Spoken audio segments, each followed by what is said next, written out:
दोस्तों नमस्कार। 4 PM news network और दस्तक दोनों में आप सबका बहुत बहुत स्वागत है। मैं हूं आपका दोस्त मयूर जानी और आज एक थोड़े अलग ही विषय पर आपसे जो है बात करनी है। और विषय अलग है क्योंकि वो राजनीति से सीधे तौर पर जुड़ा नहीं है जो मैं आमतौर पर बात करता रहता हूं, या तो वो कोई ऐसी सोशियो जियोपॉलिटिकल घटना से जुड़ा नहीं है। सोशली ये जुड़ा हुआ है क्योंकि जिस समाज में हम रहते हैं उस पूरे समाज से वो जो है वो मुद्दा जो जिस मुद्दे पे बात करने जा रहे हैं वो बिल्कुल मूलभूत रूप से जुड़ा हुआ है, पर राजनीतिक कुछ नहीं है, ये कह दूं मैं। मुद्दा ये है कि जैसे जैसे जो है हम लोग ग्रो कर रहे हैं, समय बीतता जा रहा है, वैसे वैसे एडवांसमेंट या जिसको हम कहें कि मॉडर्नाइज होने, मतलब सोच का खुलापन की बात कर रहा हूँ, वो जितना बढ़ना चाहिए उससे विपरीत हम ये देख रहे हैं कि जो फेनेटिज्म है, कट्टरवाद है, फंडामेंटलिज्म है, और वो काफी बढ़ता जा रहा है। और धर्म को लेकर पिछले कुछ सालों में हमने क्या क्या होता हुआ देखा है। धर्म को एक्सप्लॉइट कैसे किया गया है हमने वो भी देखा है। धर्म के नाम पर बेवकूफ बन के उस अफीम को चाट के लोगों ने क्या क्या किस तरह की वहशी हरकतें की है वो भी हमने देखा हुआ है। तो धर्म है क्या बेसिकली? और जो हिंदू धर्म की बात हम करते हैं, क्या वो हिंदू धर्म, कुछ लोग कहते हैं कि हम सनातनी हैं, हम सनातन धर्म का पालन करते हैं, तो ये जो हिंदू है वो भी क्या सनातनी है?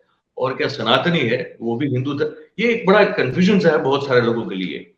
और हमने सोचा कि इस मुद्दे पर क्यों ना इस विषय के जो जानकार हो, जो इसको जानते हो, ऐसे ही किसी सज्जन को बुलाया जाए। तो हमने आमंत्रित किया है आज किशोर शास्त्री महाराज को। किशोर शास्त्री जी जो है उनका सबसे पहले हम लोग स्वागत कर ले, स्क्रीन पे हम उनको जो है हमारे साथ जोड़ दें, ताकि आपका बहुत बहुत स्वागत है Shastri ji 4 PM news network पे।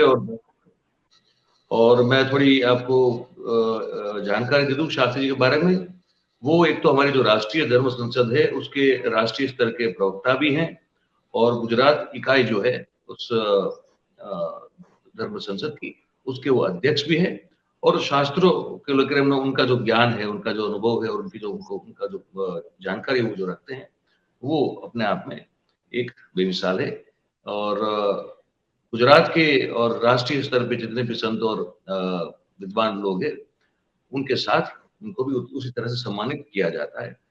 और आजकल थोड़े चर्चा में भी है क्योंकि माँ अम्बा मंदिर का जो एक प्रसाद का विवाद चल रहा है, और शास्त्री जी ने लीड करते हुए उसमें एक भूमिका बजी जो है वो एक रोल जो है वो अभी प्ले किया है, और कलेक्टर से भी मिले, उस पर भी बात करेंगे। वो भी एक बड़ा अहम मुद्दा है।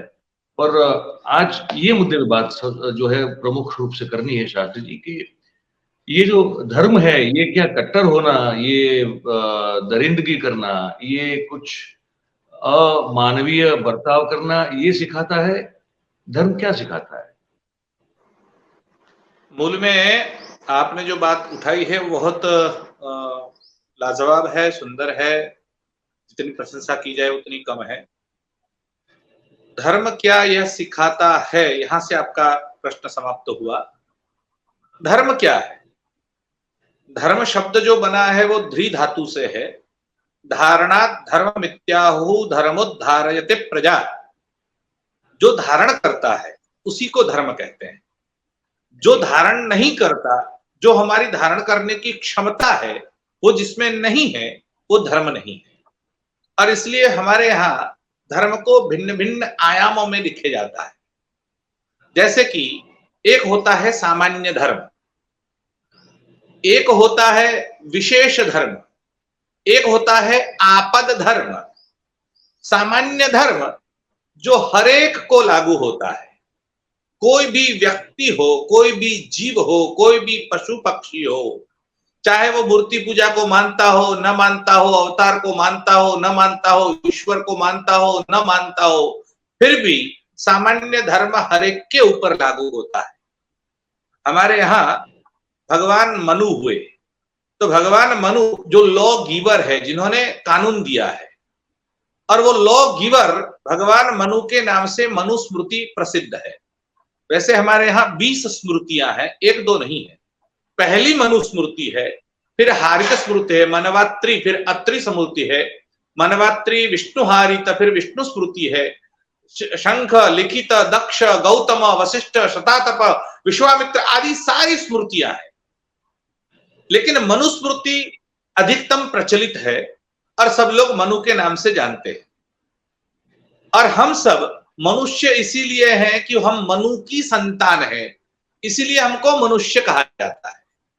इसलिए हमारे यहां कहा गया मनुर्भव, तुमको 2 पैर, 2 हाथ, 2 आंखें, मुंह मिल गया इसलिए तुम मनुष्य नहीं हो गए। मनुष्य बनना बाकी है। जो मनु के पीछे चलता है या मनु की बात को मानकर चलता है या मनु का अनुसरण करता है तभी वो मनुष्य कहलाता है। तो मनुष्य शब्द ही मनु के कारण बना है। वो भगवान मनु सामान्य धर्म के 10 लक्षण बताते हैं। ये 10 लक्षण जिनके पास है वो धार्मिक है। अब वो किसी संप्रदाय को मानता ना मानता उससे कोई लेना देना नहीं। तो ये सामान्य लक्षण कौन से हैं या सामान्य धर्म क्या है? तो उसके लिए भगवान मनु ने लिखा कि आपको ध्यान क्या रखना है, तो इतनी इतनी बातें आपको ध्यान में रखनी है। धी बुद्धि, धी यानी बुद्धि। तो जिनके पास बुद्धि है, अब बुद्धि का मतलब आप ये मत लगाएं कि बुद्धि यानी किसी को फंसाने की, चुंगाल में फंसाने के लिए जो बुद्धि लड़ाता है वो बुद्धि नहीं है। बुद्धि यानी जो तत्व बुद्धि है, यानी परमात्मा को परीक्षित करने के लिए, परिच्छिन्न करने के लिए, प्राप्त करने के लिए जो बुद्धि लड़ाई जाती है वो धर्म है। धी विद्या सत्यम अक्रोधो, जो विद्या है वो धर्म है। विद्या यानी क्या? सा विद्याया विमुक्तये, जो मुक्ति को प्रदान करता है उसे ही हम विद्या कहते हैं। जो मुक्ति को प्रदान नहीं करती, मतलब आप 1, 2, 5, 10 के अंक जान गए या अल्फाबेट आपने सीख लिया, आपको स्पेलिंग या व्याकरण आ गई, तो उसका मतलब आप विद्या प्राप्त कर ली, हम नहीं कहते। हम विद्या किसे कहते हैं? सा विद्याया विमुक्तये, विद्या वही है जो मुक्ति को प्रदान करती है। तो इसलिए हम कहते हैं कि जो मुक्ति को प्रदान करती है वो विद्या है।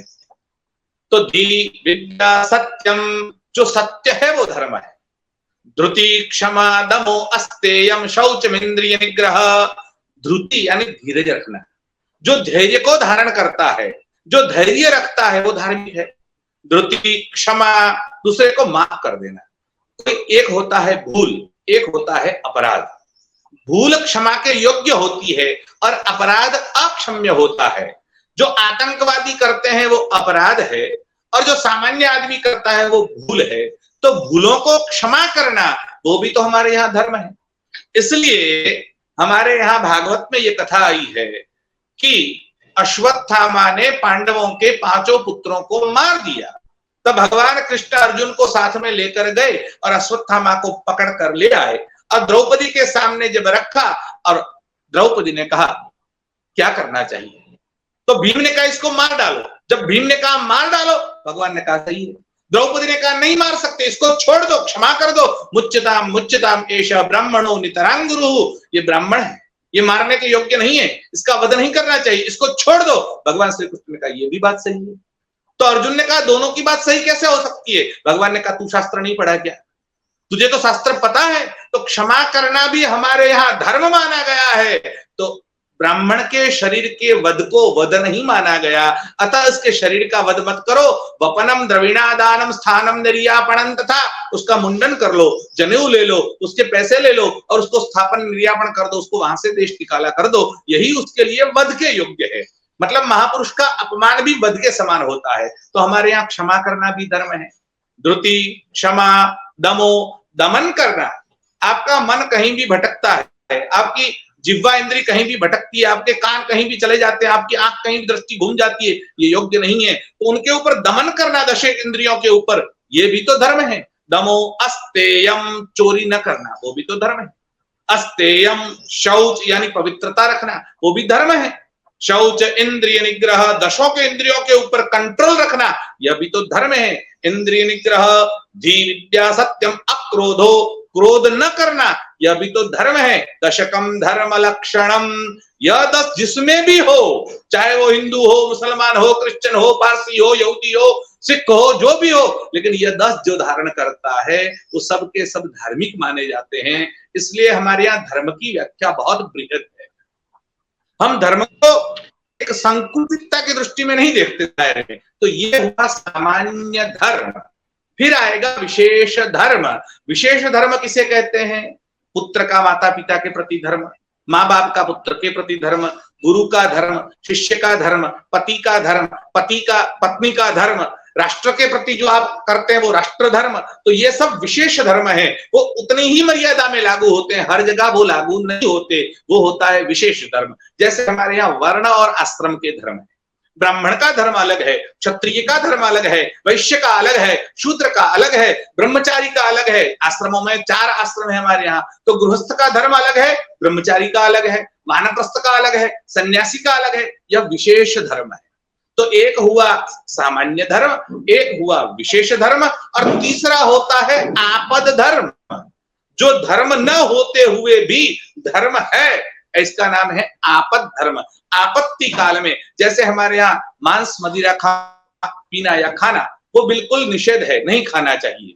आपको मांस खाना मना है, लेकिन अकाल पड़ गया, खाने के लिए कुछ नहीं मिल रहा है, तो भगवान विश्वामित्र कुत्ते की जो टांग है वो लेकर खाने के लिए उद्यत हुए, और तभी बारिश हुई, उन्होंने फेंक दिया। खाने के लिए उद्यत हुए, खाया नहीं। लेकिन उस समय अगर खा भी लिया जाए तो उसे धर्म कहते हैं, क्योंकि वो आपद धर्म है। आपत्ति काल में वो काम करता है, वो आपद धर्म है। वो हर जगह काम में नहीं लाया जा सकता। जैसे कोई आदमी घर में पूजा करता है, रोज स्नान करता है, लेकिन 3 दिन की मुसाफरी है और स्नान करने को नहीं मिला, तो बिना स्नान किए सूर्य के सामने खड़ा रहकर भी भगवान की पूजा कर ले तो वो धर्म बन जाता है। तो आपद धर्म अलग होता है, विशेष धर्म अलग है, सामान्य धर्म अलग है। तो धर्म तो बृहद है, लेकिन इतने में हम छोटी सी जानकारी धर्म की ले सकते हैं। आपने मनु महाराज की और मनुस्मृति की बात की। ये आज इस युग में ये मनुस्मृति और मनु भगवान की जो आप बात कर रहे हैं, वो सबसे ज्यादा जो है वो निशाने पे होते हैं। हमारे जो दलित समाज के भाई हैं, बहनें हैं, या तो जो पिछड़े समाज से लोग होते हैं, और वो इस मनुस्मृति से और मनु भगवान के जो विचार है उससे बहुत पीड़ित और दुखी पाए जाते हैं। तो क्या वो जो है वो सही में वो लिखा है दलितों के दमन को लेकर, जो उसमें स्त्रियों के साथ के व्यवहार को लेकर, और विशेष रूप से जो पिछड़ों के साथ, शूद्रों के साथ के व्यवहार को लेकर जो कहा जाता है, क्या वो सही में लिखा है? और अगर क्या लिखा है तो आपको लगता है कि वो ठीक है और उचित है? पहली बात तो मनुस्मृति को समझने की जरूरत है।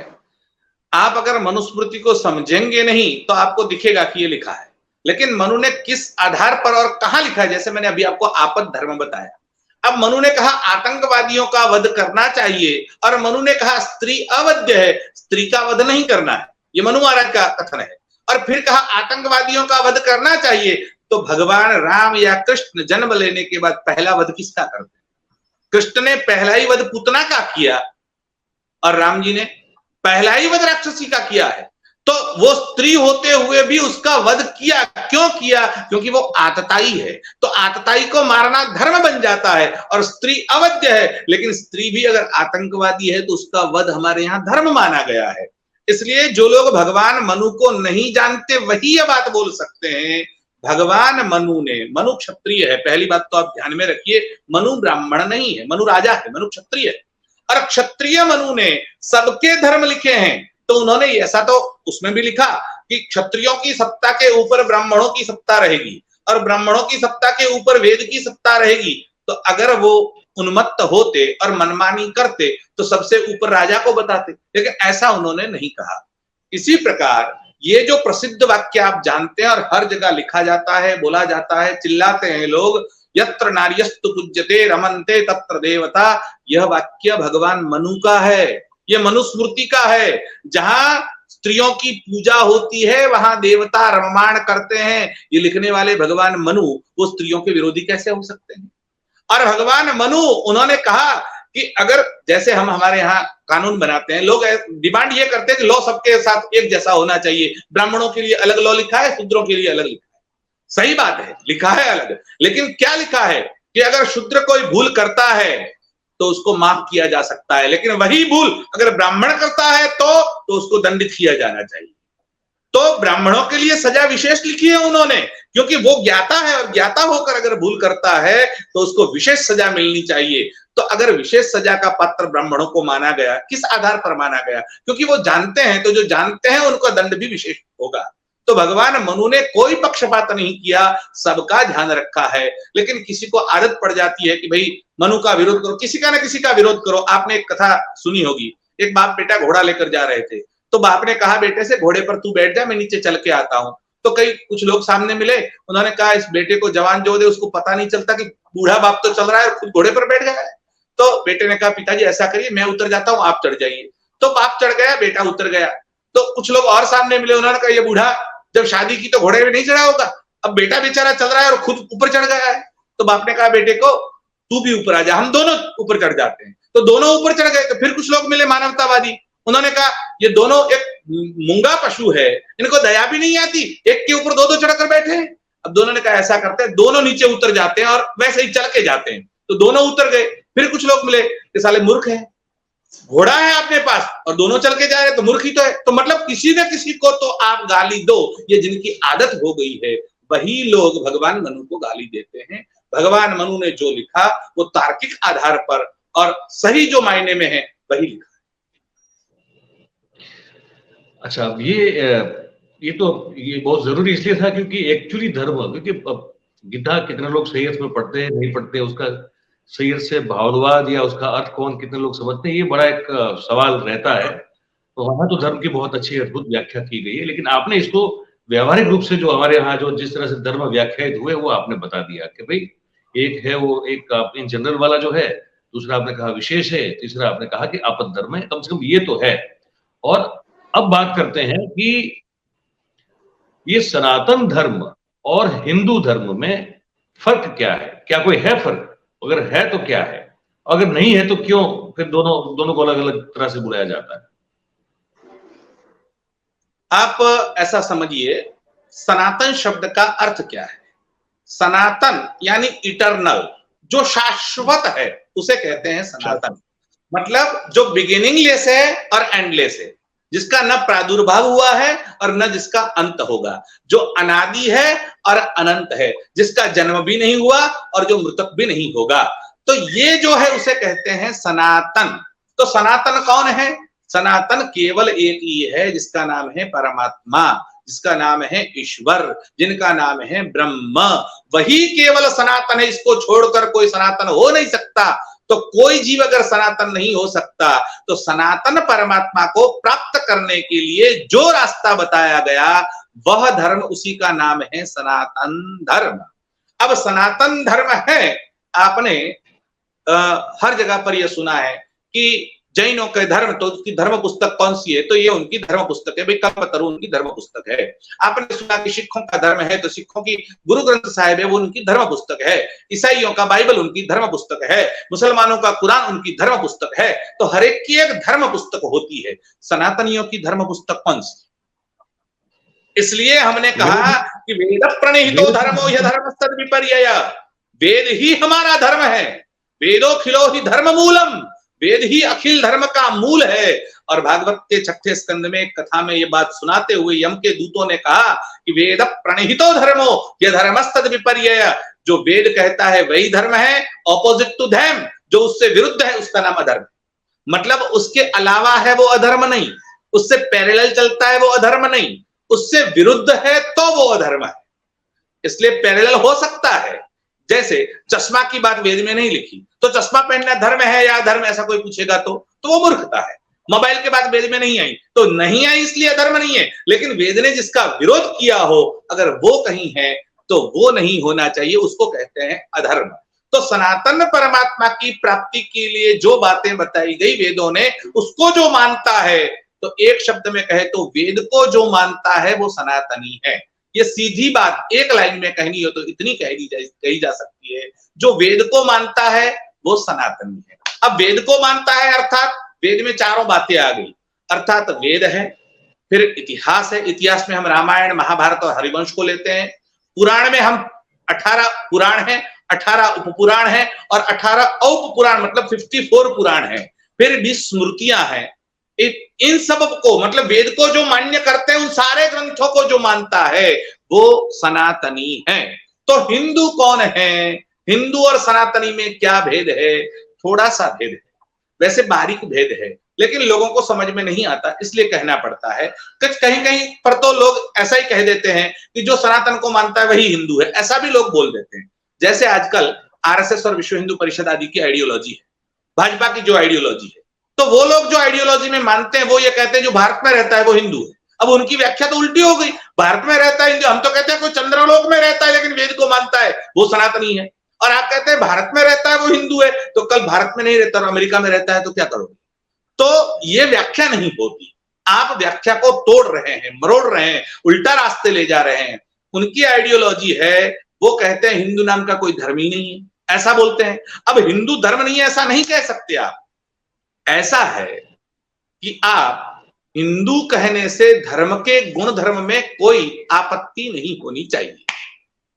जैसे कोई भी गाय का दूध लाओ वो सफेदी है, लाल गाय हो, जर्सी गाय हो, सफेद गाय हो, काली गाय हो, सबका गिर गाय हो, सबका दूध जो है वो सफेद होता है।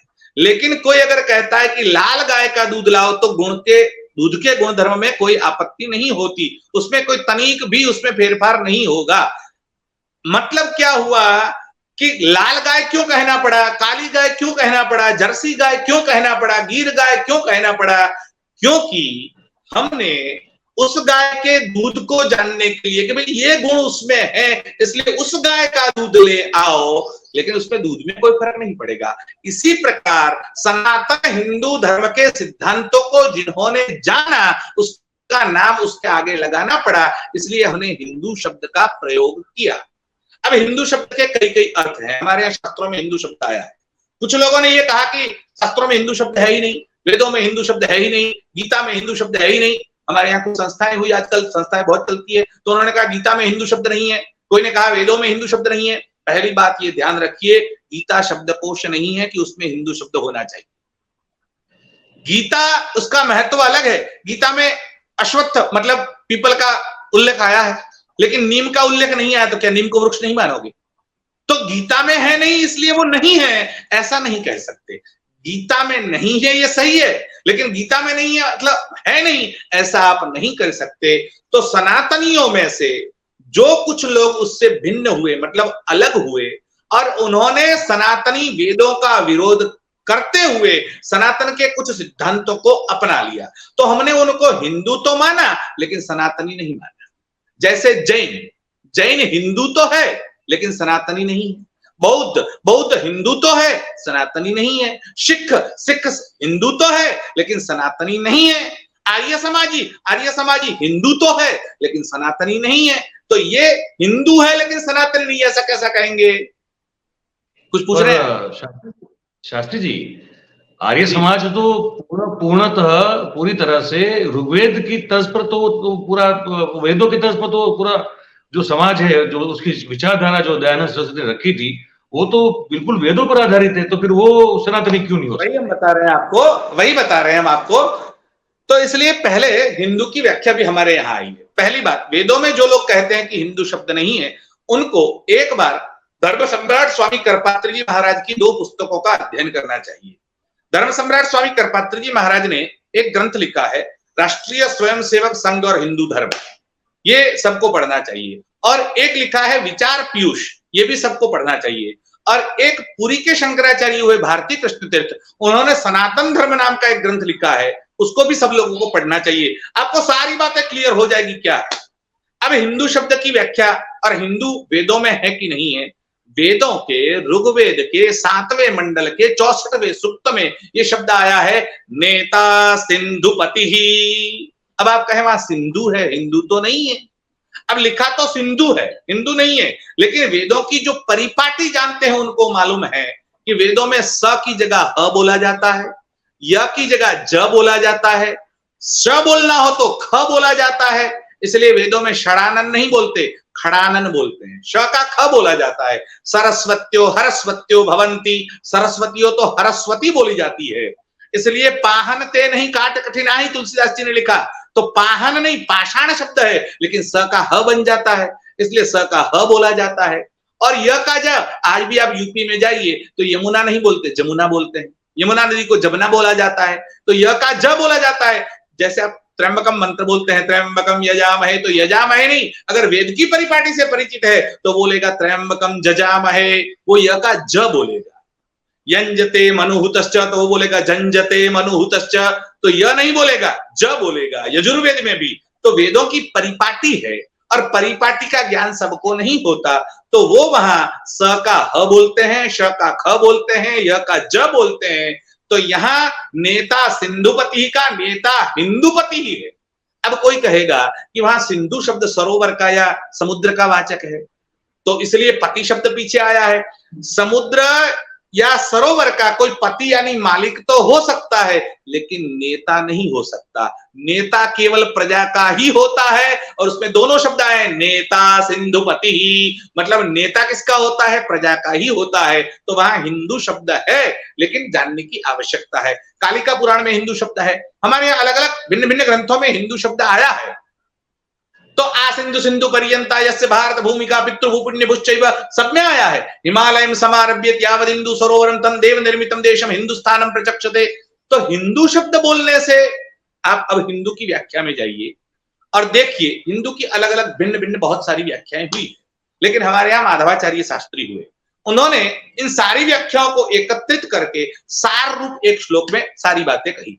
और उन्होंने कहा कौन हिंदू है, बोले ओंकार मूल मंत्रढ़ पुनर्जन्म दृढ़ाशय गो भक्तो भारत गुरु हिंदू हीनत्व दूषक। ये 5 चीजें जिसमें है वो हिंदू। ओंकार मूल मंत्रढ़, जो ओंकार को मानता है वो हिंदू है। अब सनातनी जो लोग, हमने कहा वैदिक जो लोग हैं वो ओम को मानते हैं। आप कोई भी मंत्र, गायत्री मंत्र की शुरुआत कहां से होगी, ओम की। अरे नमः शिवाय भी बोलेंगे तो ओम नमः शिवाय, द्वादशाक्षर नमो भगवते वासुदेवाय बोलेंगे तो ओम नमो भगवते वासुदेवाय, त्र्यंबकम जजामहे बोलेंगे तो सारे वेद मंत्र सबकी शुरुआत ओम से होती है। हम तो ओम को मानते ही हैं, लेकिन जैन ओम नमो अरिहंताणम, ओम नमो सिद्धाणम, ओम नमो आर्याणम, ओम नमो उज्जायणम, ओम नमो लोय सबसावणम, ऐसो पंचनमुक्कारो सौ पवपणासनो मंगलाणं च सव्वेसी पडम, तो वो भी ओमकार को मानते हैं। बौद्ध लोग वो लिखते हैं ओम मणिपद्मे हुम नमः, वो भी ओमकार को मानते हैं। बौद्धों का ओम से विरोध नहीं है, ओम को तो वो भी मानते हैं, वो सनातनी नहीं है, वेद के विरोधी है, लेकिन ओमकार को मानते हैं। और आर्य समाजी भले ही मूर्ति पूजा को नहीं मानते, भले ही पुराणों को नहीं मानते, भले अवतारवाद को नहीं मानते, लेकिन आर्य समाजी ओमकार को मानते हैं। अपनी टोपी पर भी ओम लिखते हैं, जेब पर भी ओम लिखते हैं, और ध्वजा पर भी ओम लिखते हैं। वो अ उ म ऐसा ओम लिखते हैं, लेकिन ओमकार को मानते हैं। तो हिंदुओं की प्रधानता ये 5 शाखाएं, 5वीं शाखा है सिख। और सिख भी, सिखों के वहां ट्रक के ऊपर आपने देखा होगा एक ओमकार, एक लिखते हैं और ओम लिखते हैं। एक ओमकार, केवल ओमकार ही है, उसके अलावा किसी का अस्तित्व नहीं है। अरे यहां तक कि सिखों के गुरु ग्रंथ साहिब में 10 बार नहीं 50 बार राम का नाम आया है। और गुरु नानक तो कहते थे राम की चिड़िया राम का खेत, खाले चिड़िया भर भर पेट। तो वो ओमकार को भी मानते हैं और राम को भी मानते हैं। तो एक तो जो ओमकार तो मानता है वो हिंदू है। ओमकार मूल मंत्रढ़, दूसरी बात कही पुनर्जन्म दृढ़ाशय, जो पुनर्जन्म को मानता है वो हिंदू है। सनातनी पुनर्जन्म को मानते हैं, जो जैन है वो पुनर्जन्म को मानते हैं, बौद्ध पुनर्जन्म को मानते हैं, आर्य समाजी पुनर्जन्म को मानते हैं, और सिख भी पुनर्जन्म को मानते हैं। एक अर्थ में ईसाई और मुसलमान भी मानते हैं कि कयामत का दिन आएगा और सब वापस खड़े हो जाएंगे, लेकिन प्रत्यक्ष रूप से वो पुनर्जन्म को नहीं मानते। तो पुनर्जन्म को मानता है वो हिंदू है। ओंकार मूल मंत्रढ़ पुनर्जन्म दृढ़ाशय गो भक्तो, जो गाय को अपनी मां मानता है, गो भक्त है, वो हिंदू है। ये 5 लोग गायों के भक्त है। आर्य समाजी भी, सिख भी, सबके सब वो गायों के भक्त है। गो भक्तो भारत गुरु, और भारत को, जैसे हम आजकल भारत माता की जय बोलते हैं, भारत माता नाम की कोई देवी नहीं है, लेकिन जो पृथ्वी माता या गाय माता है उसी को हम भारत माता कहते हैं। उसकी व्याख्या कभी करेंगे, लेकिन अभी हम ये बता रहे हैं कि जो भारत में जिन संप्रदायों का जन्म हुआ है, अर्थात जो भारत भूमि को अपनी मातृभूमि और पितृभूमि समझता है, अब आज का भारत तो बहुत छोटा रह गया है। महर्षि अरविंद के पुस्तक में जाइएगा और जरा देखिएगा इरावती नदी के उस पार से लेकर जॉर्डन नदी के उस पार तक भारत विस्तरित था। ये सारे के सारे जितने एशिया आज का दिखाई देता है वो सारे देश भारत में थे। और आपको आश्चर्य होगा, जगत के, विश्व के, ब्रह्मांड के जिसको आप धर्म कहते हैं, वस्तुतः वो मजहब है, मत है, संप्रदाय है, सेक्ट है, पंथ है, उन सब का जन्म एशिया में हुआ है। एशिया के बाहर एक भी धर्म का प्रागट्य नहीं हुआ, एक भी धर्म एशिया के बाहर पैदा नहीं हुआ है। तो जो भारत को अपनी मातृभूमि और पितृभूमि मानता है उसको हम हिंदू समझते हैं। और इसलिए गो भक्तो भारत गुरु, और पांचवी बात कही, हिंदू हीनत्व दूषकः, जो हीन आचरण वाले को त्याज्य समझता है। हमारे यहाँ आपको शायद पता होगा कि कोई ब्राह्मण है और उसने किसी की हत्या कर दी तो उसको समाज से बॉयकॉट किया जाता था, निकाल दिया जाता था। अरे वो ब्राह्मण नहीं, क्षत्रिय हो, वैश्य हो, शूद्र हो, जिसने भी समाज के नीति नियमों का या धर्म के नीति नियमों का उल्लंघन किया उसका बॉयकॉट किया जाता था। फिर वो प्रायश्चित करता, गंगा जी में स्नान करता, गोदान करता, फिर उसको वापस अपने समाज में लिया जाता था। मतलब हीन आचरण जिसने किया है उसको जो त्याज्य समझता है वो हिंदू है।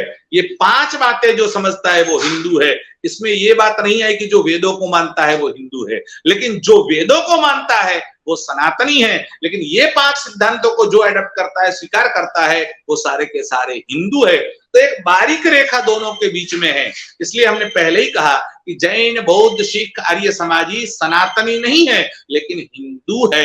इसलिए जब हिंदू की बात करेंगे तो हम उनके साथ है, वो हमारे साथ है। लेकिन सनातन की बात करेंगे तो उनको विष्णु स्वीकार्य नहीं है, उनको यज्ञ स्वीकार्य नहीं है, उनको शंकर या शिव स्वीकार्य नहीं है, उनको भगवती देवी स्वीकार्य नहीं है, लेकिन सनातनियों को सारे के सारे पांचों देवता स्वीकार्य है। इसलिए हमारे यहाँ पंचायतन पूजा है, फिर उसकी बात कभी करेंगे। अभी तो ये समझ लें कि जो वेद को मानता है वो सनातनी है और इन पांच बातों का जो अनुसरण करता है वो हिंदू है।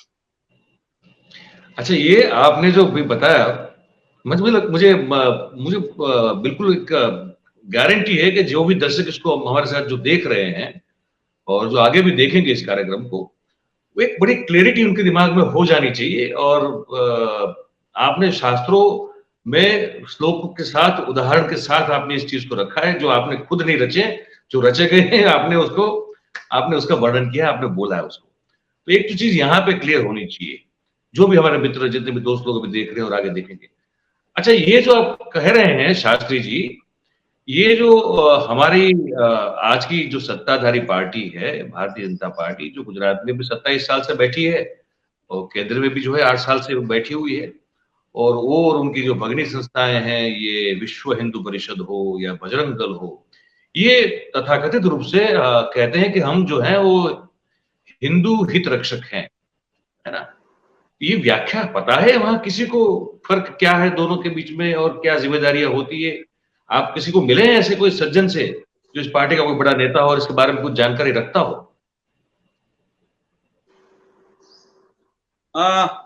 मैं जितने भी ऐसे नेताओं से जो हिंदुत्व की बात करते हैं या हिंदू का दारू पिलाते हैं, उन जितने लोगों से मिला हूं उनमें से एक भी आज तक नहीं मिला जो शास्त्रीय व्याख्या कर सकता हो।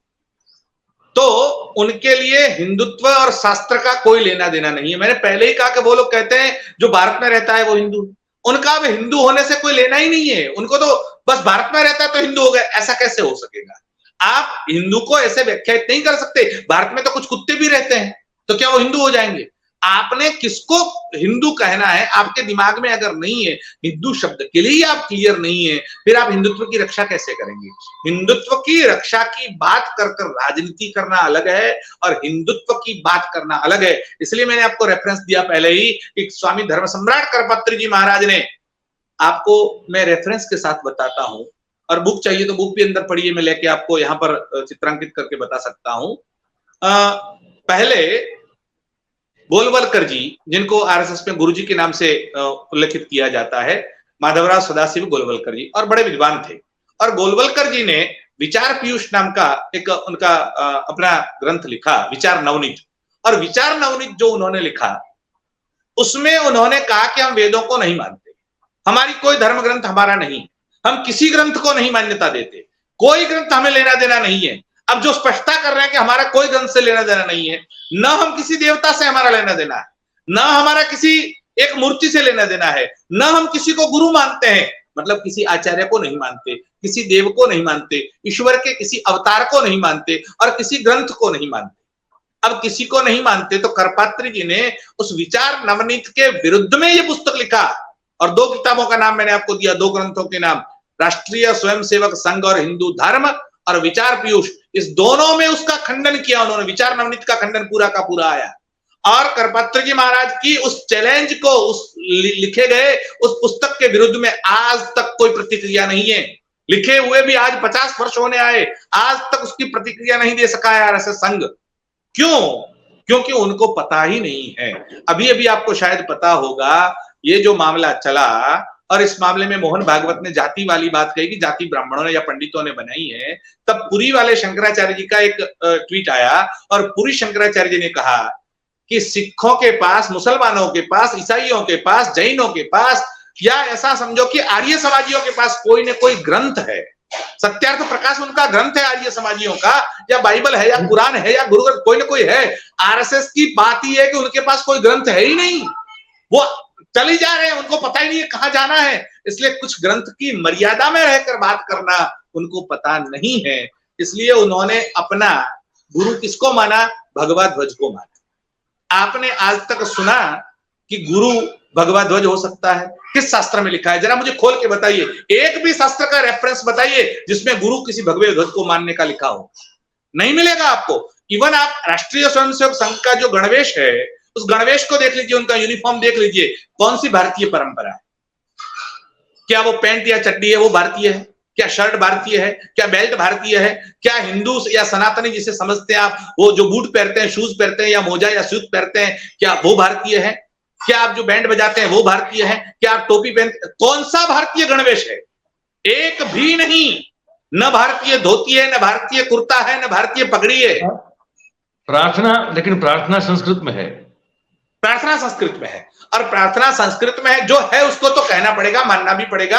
और वो लोग सीधा वेदों का विरोध नहीं कर रहे हैं। आपको ये भी बता दें कि उन्होंने कभी वेदों के विरुद्ध में कोई स्टेटमेंट नहीं किया, लेकिन अभी मोहन भागवत का स्टेटमेंट आया और उन्होंने कहा शास्त्रों में संशोधन करने की आवश्यकता है, हम शास्त्रों में संशोधन करेंगे। ये क्या हुआ? अब कुछ लोग थे, विधर्मी थे, उन्होंने वेदों को जलाया, जैसे मुसलमानों ने वेदों को जलाया, और विधर्मियों ने जलाया और अकर्मियों ने छोड़ा। जो अकर्मी थे उन्होंने वेद को छोड़ दिया, तो एक ने छोड़ा और एक ने जलाया। काम तो दोनों ने एक समान ही किए, और ये तो उससे भी घातक है, न जला रहे हैं न छोड़ रहे हैं, ये तो संशोधन करके बिगाड़ रहे हैं। तो उनका काम तो ये है कि जो है वो शुद्ध नहीं मिलना चाहिए, उसमें कुछ ना कुछ करो। इनका तो काम ही यह है, जैसे कोई शुद्ध वर्ण परंपरा चल रही है। हमारे यहाँ वंश का बहुत बड़ा महत्व होता है। आपको शायद पता होगा कि कुत्तों की एक जाति विलुप्त हो रही है और 6 कुत्ते बचे हैं, एक भी कुतिया नहीं है। तो भारत सरकार ने 80 करोड़ का बजट दिया है कि एक कुतिया ढूंढ निकालो, और ये जाति विलुप्त नहीं होनी चाहिए। तो कुत्तों की जाति की चिंता की जाती है, और मनुष्यों की जाति कैसे बिगाड़ी जाए, इसका संशोधन आरएसएस कर रहा है। और वो कर रहे हैं कि भारत में वर्णाश्रम नहीं रहना चाहिए, वर्ण संकरता आनी चाहिए। और आरएसएस में एक विभाग चलाया जाता है इंटरकास्ट मैरिज करवाने का। अब ये जो इंटरकास्ट मैरिज करोगे तो कोई जो शुद्ध वंश परंपरा है वो कहां से बचेगी? जो लोग कहते थे तुम्हारा बाप कौन है, तुम्हारा दादा कौन सा है, तुम्हारे गोत्र कौन सा है, तो वो गोत्र वाली बात ही नहीं रहेगी। आपका गोत्र अगर बिगड़ गया तो ये जो परंपराएं घोषित कर रहे हैं, ये स्वघोषित परंपराएं हैं, इनका शास्त्र से कोई लेना देना नहीं। तो ये जो गुरुजी ने जो अपने विचार नवनीत पुस्तक में आपने जो कहा, और विचार पीयूष, 2 पुस्तक कहा ना आपने? विचार पीयूष करपात्री जी का है, विचार पीयूष करपात्री जी ने, करपात्री जी का विचार पीयूष, जिसमें उन्होंने खंडन किया विचार नवनीत में जो गुरुजी ने लिखा था उस बात का। ठीक ठीक ठीक। जहां वो कहते हैं कि वो मतलब खुद वो नहीं, वो मतलब कि संघ खुद, अब वो संघ को रिप्रेजेंट करते हुए लिखा है ना वो पुस्तक उन्होंने, कि ना वो वेदों को मान रहे, ना किसी भगवान को मान रहे। तो वहां से फिर ये जय श्री राम वाला कैसे मामला शुरू हो गया? तो अगर वो नहीं मानते तो राम को भी कैसे मानेंगे? 2 बातें हैं, एक राम को परब्रह्म का अवतार मानना, और दूसरा राम को ऐतिहासिक महापुरुष मानना। हम लोग जो मानते हैं सनातनी परंपरा के लोग, वो मानते हैं कि भगवान विष्णु के 24 अवतार हुए, उसमें प्रमुख 10 अवतार हैं, जैसे मत्स्य कुर्मा वराहश्च नारसिंहो वामन रामो रामश्च कृष्णश्च बुद्ध कल्की नमोस्तुते। तो राम और कृष्ण हमारे लिए ईश्वर का अवतार है, परमात्मा का अवतार है, और उनके लिए राम केवल महापुरुष है। तो महापुरुष की जय घोष हो सकती है। आप महाराणा प्रताप की, छत्रपति शिवाजी की जय घोष करते हैं, चाणक्य की जय घोष करते हैं, आप डॉक्टर हेडगेवार की भी जय घोष करते हैं और गुरु जी की भी जय घोष करते हैं, वैसे राम जी की कर दी। तो उनके लिए राम महापुरुष है, अवतार नहीं है। तो ये उन्होंने कहा है, हम नहीं कह रहे।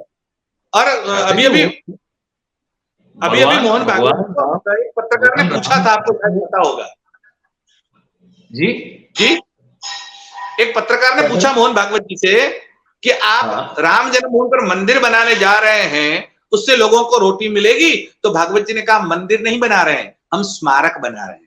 तो उनके लिए वो मंदिर नहीं है, स्मारक तो महापुरुषों का होता है। जैसे सरदार पटेल की प्रतिमा आपने केवड़िया कॉलोनी में बनाई, वो स्मारक है, वो मंदिर नहीं है। तो उनके लिए अयोध्या में जो बन रहा है वो स्मारक है, वो मंदिर नहीं है। हमारे लिए मंदिर है, यही फर्क है दोनों। और शास्त्री जी, ये जब सुप्रीम कोर्ट से आदेश हो गया और फिर पूरे विवाद का समाधान हो गया, उसके बाद जब भगवान राम के मंदिर की जो ये भूमि पूजन की बात थी, सब जो थी, वहां तो खुद प्रधानमंत्री बैठे, मतलब ना शंकराचार्य कोई बिठाए गए, ना उनको आमंत्रित किया, खुद प्रधानमंत्री ने बैठ के पूजा अर्चना की। तो फिर आप उनकी आस्था को कैसे आप क्वेश्चन कर सकते हैं कि वो भगवान नहीं मान रहे? हम नहीं कह रहे हैं, उन्होंने कहा, वो हम कोट कर रहे हैं कि उन्होंने ऐसा कहा, हम तो कह ही नहीं रहे हैं। उन्होंने कहा कि हम मंदिर नहीं बना रहे हैं, स्मारक बना। आपको चाहिए मैं वीडियो क्लिप दे सकता हूं उनकी, पढ़िए, और यूट्यूब पर आप खुद खोजेंगे आपको मिल जाएगा। तो उनकी मान्यता क्या है? और आपने शायद प्रधानमंत्री का एक इंटरव्यू सुना हो, उन्होंने कहा हम मानते ही नहीं है कि हिंदू कोई धर्म है, हिंदू तो जीवन पद्धति है। ऐसा उनका अपना वीडियो भी यूट्यूब पर आप ढूंढिए, आपको चाहिए तो मैं दे सकता हूं। मतलब वो हिंदू धर्म भी मानने के लिए तैयार नहीं है। उनको, उनके लिए हिंदू धर्म नहीं है, उनके लिए राम या कृष्ण परमात्मा नहीं है, उनके लिए भगवान कोई है नहीं, वो तो खुद ही भगवान बने फिरते हैं। और जहां तक राम जन्मभूमि की बात है, और आपने शिलान्यास का उल्लेख किया, आप मुझे बताइए कि शिलान्यास किसको करना चाहिए और कौन बैठना चाहिए? भगवान राम स्वयं अश्वमेध यज्ञ करने के लिए बैठे तो सीता जी नहीं थी, तो स्वर्ण की प्रतिमा बनाई गई और पास में बिठाकर यज्ञ किया। हमारे यहाँ ऐसा कार्य करता हो तो ये तो वो सन्यासी है, और या फिर उनको अगर धर्मपत्नी के साथ बैठना पड़ेगा। इनमें से कौन धर्मपत्नी के साथ या धर्मपति के साथ था? इसमें से कोई नहीं। ना तो योगी आदित्यनाथ थे, ना आनंदीबेन थे, और न मोदी जी थे। किसी के पास सजोड़े में एक भी नहीं, सबके सब अकेले थे। तो उनको तो अधिकार नहीं बनता। और आपने भारत में 4 शंकराचार्य थे, किसको आमंत्रण दिया? एक को भी नहीं। अरे भारत में इतने रामानुजाचार्य, वल्लभाचार्य, निम्बार्काचार्य, क्यों आपने किसी को नहीं बुलाया? खुद ही करना है, क्योंकि यश लेना है। वस्तुतः राम जन्मभूमि का जो फैसला है, हाईकोर्ट का आप उठा के देखिए, सुप्रीम कोर्ट का उठा के देखिए, इसमें न विश्व हिंदू परिषद पक्षकार है, उन्होंने पक्षकार रखा ही नहीं है, उन्होंने केस किया ही नहीं है। न भाजपा पक्षकार है, न राष्ट्रीय स्वयंसेवक संघ पक्षकार है। पक्षकार कौन है? हमारे जो निर्मोही अखाड़ा वगैरह थे वो पक्षकार है, देवकी नंदन अग्रवाल थे वो पक्षकार है, और जगत गुरु शंकराचार्य की समिति उसमें पक्षकार थी। और वर्तमान में ज्योतिष पीठ के शंकराचार्य अभिमुक्तेश्वरानंद सरस्वती इस मामले में गए, 26 बार उनके नाम का उल्लेख आया है, और हाईकोर्ट ने लिखा कि अगर स्वामी अभिमुक्तेश्वरानंद ये शास्त्रों का रेफरेंस हमको नहीं बताते तो इस निर्णय पर हम नहीं पहुंच सकते थे। तो उन्होंने ये फैसला लाने वाले तो वो लोग हैं, उनका नाम का उल्लेख ही नहीं, वो है ही नहीं के चित्र में। और जिन्होंने कुछ नहीं किया वो लोग जाके शिलान्यास कर रहे हैं, यही तो विडंबना है।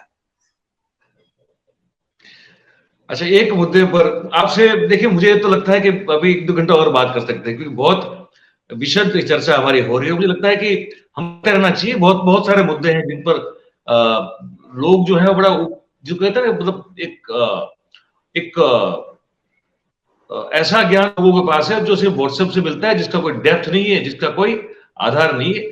मुझे लगता है इस तरह की बातें जो है करते रहनी चाहिए। पर एक आखिरी मुद्दे पे पहुंचता, क्योंकि ऑलरेडी 45 मिनट के आसपास का समय जो है बीत चुका है। ये माँ अंबा जो है, हमारी माँ अंबा का जो मंदिर है, बहुत विश्व प्रसिद्ध है, शक्तिपीठ है, और करोड़ों मतलब पता नहीं कितने करोड़ लोग की श्रद्धा और आस्था का केंद्र है वो। इस मुद्दे को मैं भी लगातार जो है, आप सभी मीडिया उठा रहे हैं, मैं भी यहाँ पे, हम लोग 4 PM पे और 10 पे उसको लगातार फॉलो कर रहे हैं। ये मोहनथाल का प्रसाद, मैं किसी एक आप ही जैसे विद्वान से बात कर रहा था, उन्होंने कहा कि देखिए मोहनथाल इसलिए क्योंकि उन्होंने कोई मुझे एक वही कोई एक देवी भागवत का कोई एक अध्याय और उसका एक श्लोक का मुझे उदाहरण दिया। कहा कि वहां लिखा हुआ है कि बेसन का जो आटा होता है उसको घी और गुड़ में मिला के ही माता जी को उसका प्रसाद जो है वो भोग धराया जाता है, फिर उसको बांटा जाता है। तो ये एक, अब वो तो फिर लंबा हो जाएगा कि क्यों बंद कर दिया, क्या बंद कर, लेकिन जो आप लोगों ने जो मुहिम शुरू की है, कलेक्टर के पास भी गए थे, आपकी अगुवाई में सब लोग गए थे, आपने 200 किलो मोहनथाल भी जो है भक्तों ने खुद जो है अपने हिसाब से बनाया, और सरकार तो पैसे दे के दे रही थी, आप निःशुल्क देख रहे हैं।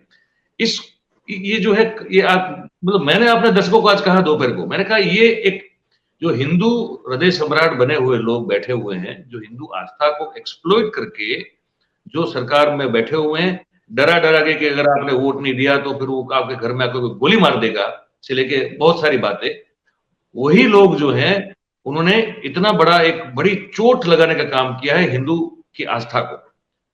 जो भी जो अब कितने मतलब गिनती नहीं कर सकते कितने कितने भक्त होंगे माता के, उन सब की आस्था पर प्रहार करने का काम इस सरकार के इस फैसले ने किया है। मैंने कहा ये इतनी बड़ी बेवकूफी है, ये नाक तो कटी जाएगी, शायद इज्जत भी नहीं बचेगी। आपका क्या कहना है इस बारे में? बिल्कुल, इन्होंने जो आपने देवी भागवत की बात की, देवी भागवत के 8वें स्कंद के 24वें अध्याय में ये वर्णन है, और पात्रा सदन में भी ये वर्णन आया है। भगवती को कौन से प्रसाद लगाने चाहिए, पूरा नक्षत्र वाइज और तिथि के हिसाब से, कौन सी तिथि को कौन सा प्रसाद, कौन से नक्षत्र को कौन सा प्रसाद, ये सारी बातें उसमें है। हमारे शास्त्रों में सब कुछ है। तो रेफरेंस मैंने आपको दे दिया कि कहां पर है, आप ढूंढ सकते हैं खुद भी, और चाहिए तो मैं भेज दूंगा आपको। लेकिन भगवती को प्रसाद आपको लगाना है तो उसमें पूरणम, पूरणम शब्द का अर्थ है जो चने का आटा है उसके अंदर शक्कर और घी मिलाकर प्रसाद बनाना चाहिए। अब उसमें आप उसे मोहनथाल बनाइए, उससे लड्डू बनाइए, उससे आप पूर्ण पोली बनाइए, ये सब उसमें से बन सकते हैं। लेकिन आप कुछ भी व्यंजन बनाइए, लेकिन घी, शक्कर और चने का आटा ये तीनों उसमें होने चाहिए। अब ये परंपरा तो अनादिकाल से अंबाजी में स्थापित थी। अब क्या हुआ कि जो मोहनथाल का प्रसाद हम लोगों ने 200 किलो शुरू किया है, रोजाना हम 200 किलो दे रहे हैं, हम यानी दाता लोग दे रहे हैं, मैं नहीं दे रहा हूं, हम तो केवल वहां जाकर प्रतिबंध की व्यवस्था कर रहे हैं, और अंबाजी के हमारे कार्यकर्ता वहां बंटवारा कर रहे हैं, लोगों को बांट रहे हैं प्रसाद, और वो भी निःशुल्क आपने कहा। लेकिन जो प्रसाद की परंपरा थी उसमें ये जो परंपरा के पैकेट ये ट्रस्ट बनने के बाद सरकार की तरफ से या सरकार द्वारा जो वितरित किए जाते थे उसमें वो बिक्री करते थे, और 17 रुपए का पैकेट 25 रुपए में देते थे। 17 में ट्रस्ट खरीदता है, 25 में बेचता है, 8 रुपए मिल रहे थे उनको। अब चिक्की 7-8 रुपए का पैकेट मिलता है, वो 25 रुपए में बेच रहे हैं, तो 10 रुपया ज्यादा मिलने लगा। तो ये एक साल का पूरा आप हिसाब लगाएं तो कम से कम 17-18 करोड़ रुपए का पूरा ज्यादा मुनाफा कमाने की बात है। और या फिर किसी नेता का दबाव है जिसकी चिक्की नहीं बिक रही होगी, और चिक्की बनती किसमें से, शुद्ध तिल या शुद्ध उसमें से मूंगफली में से नहीं, मूंगफली का तेल निकालने के बाद जो वेस्टेज है उस खोल में से चिक्की बनाई जाती है, और ये चिक्की भगवती को धराई जाती है। अंबाजी में तो दोनों साइड 2 नदियां थी, पांसा गांव है, पांसा गांव में नदी थी, और कहा जाता है कि वहां से अगर आप अंदर प्रवेश करते हैं और माथे में तेल लगाया है तो नदी में स्नान करके तेल निकालने के बाद ही दर्शन के लिए जाना, ये परंपरा वहां की थी। मतलब माथे में तेल लगाया है तो आप नहीं जा सकते थे, और ये तेल की चिक्की बांट रहे हैं। तो ये गलत परंपरा जो कर रहे हैं, हर जगह इन्होंने गलत परंपरा की है। एक और गलत परंपरा यहां से प्रारंभ हुई है, और इसका हमारा विरोध। और ये तो आप कह रहे थे, मैंने सुना कि 30 दिन का तो बुकिंग हो गया भक्तजनों की ओर से, 30 दिन का बुकिंग हो गया, और 365 दिन का हो जाएगा हमारा, 365 दिन का बुकिंग हो जाएगा, कोई दिक्कत नहीं है उसमें। मैंने आज ही अपने दोपहर के कार्यक्रम में कहा, शास्त्री जी, मैंने कहा इतनी बड़ी गलती कर दी है सरकार ने, और अब इतनी देर भी लगा दी है कि अगर इसको फिर से अगर मोहनथाल कर भी देंगे तो मैंने कहा मुझे ये लगता है कि अब भाविक और भक्तजन जो है वो कहेंगे कि आपको मुफ्त दे रहे हो, आप पैसे लेकर दे रहे हो, हम यहाँ मुफ्त में देते रहेंगे, आपको जो करना है। तो मुझे लगता है वहां तक जो है लोगों का गुस्सा बात होगी बिल्कुल होगी, जाएगी। और सारी जो पॉलिटिकल पार्टी, हम किसी पॉलिटिकल पार्टी के ना मेंबर है और ना किसी पॉलिटिकल पार्टी का पक्ष ले रहे हैं, लेकिन सारी पॉलिटिकल पार्टियां सहमत है। भाजपा के लोग कह रहे हैं ये कैसे किया इन्होंने, हमको पता नहीं है। भाजपा के लोग हमारे साथ समर्थन, इतना ही नहीं, आज भाजपा के अंबाजी के उपाध्यक्ष ने इस्तीफा दे दिया। आज उन्होंने कहा कि अगर प्रसाद में आप नहीं शामिल है तो हम दे देते हैं। कांग्रेस के लोग सम्मत है, आम आदमी पार्टी वाले सम्मत है, शिवसेना के सम्मत, फिर आपको तकलीफ कहां है? कौन मना कर रहा है? और कलेक्टर से आप मिले, क्या कह रहे हैं वो? उनका कहना है हम आपके साथ हैं और थोड़े दिनों में हो जाएगा, थोड़े दिनों में हो जाएगा। मतलब चिक्के का या तो ऑर्डर दे दिया है या 25,000 50,000 किसी की टन चिक्की पड़ी है बनी हुई, उसको निकालने का एक ठेका ले लिया है कि इसको हम पूरा कर लेंगे, फिर हम मोहनताल शुरू करेंगे। अच्छा, तो मुझे लगता है कि ये भाविकों के द्वारा, भक्तों के द्वारा जो परंपरा शुरू हो गई, मुझे लगता है ये बंद नहीं होगी शायद। और सरकार अगर ये बंद नहीं होगी, 365 दिन का बुकिंग हो जाएगा और हर साल चलेगा। तो मुझे लगता है कि फिर सरकार को इतना इतना मतलब इतना बुरी तरह से नाक कट जाएगा कि वो किस मुंह से फिर पैसे लेके मोहनथाल, अगर मोहनथाल कर भी दिया तो किस मुंह से कल वो के पैसे ही लेके बेचेंगे? न्यूज़पेपर में आपने शायद पढ़ा होगा, कल के न्यूज़पेपर में आया है, आपने शायद पढ़ा हो कि 12 लाख का मोहनथाल प्रतिदिन बिकता था अंबाजी के काउंटर से, 12 लाख का, और चिक्की 6 लाख की बिक रही है। मतलब 50% में तो आ गए। आपने 6 लाख का सीधा सीधा नुकसान तो कर ही दिया ट्रस्ट का। अब रोज का, पर डे का आगे कितना करेंगे भगवान जाने। चलिए, बहुत बहुत अच्छा लगा शास्त्री जी आपसे बात करके, और बड़ी आपने साफ शब्दों में और बिल्कुल जैसे कहते हैं ना कि बेबाक रूप से आपने बात की, और जो शास्त्रोक्त रूप से भी जो आपने एक फर्क समझाया, तो उम्मीद करते हैं कि जो अफीम चाट के बैठे हैं, जिनको सही अर्थ में एक भी धर्म ग्रंथ या शास्त्र के बारे में या कहीं भी एक लाइन भी जिसने कोई पढ़ने की अब तक कोशिश नहीं की है, और जो है वो हिंदू बन के जो घूम रहे हैं ईश्वर जो है कृपा करे उन पर, और उन पर थोड़ी जो है वो अकल की वृद्धि हो, बुद्धि जो है उनकी वृद्धिमान हो, वो थोड़ा पढ़ें, थोड़ा समझने की कोशिश करें कि अगर वो अपने आप को सनातनी कहते हैं तो तब तो बहुत बड़ी जिम्मेदारी हो जाती है, क्योंकि फिर तो आपको वेद समझना ही पड़ेगा, तभी तो आप सनातनी हो।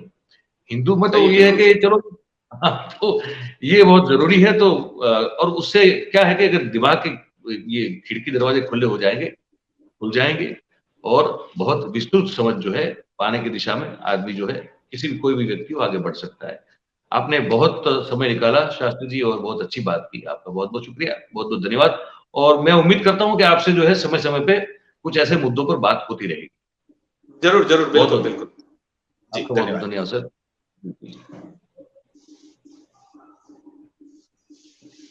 तो दोस्तों, ये किशोर शास्त्री जी थे, और जैसे कि आपने देखा बहुत विद्वान व्यक्ति, और उन्होंने जिस तरह से इस पूरी बात को हमारे समक्ष रखने की कोशिश की, मुझे लगता है कि आप सबको बहुत इसमें आनंद आया होगा। कैसा लगा ये कार्यक्रम, आप कमेंट जरूर करें, जैसा भी लगता हो तो कमेंट करें, ताकि हमको पता चले कि आपको हमारे कार्यक्रम के बारे में क्या लगता है। और अच्छा लगता है तो फिर इसको, जैसे मैं हमेशा कहता हूँ, आप लाइक किया करें, सब्सक्राइब करें और करवाएं, और हो सके इतना ज्यादा इसको शेयर कीजिए, ताकि और लोग भी जो है इस बातचीत को सुन पाए और एक पार्टिसिपेंट जो है इस कार्यक्रम के हो पाए। तो चलिए, आज अभी इतना ही है, फिर मिलेंगे नए मुद्दे के साथ। आप सबका बहुत बहुत धन्यवाद। Thank you very much. नमस्कार।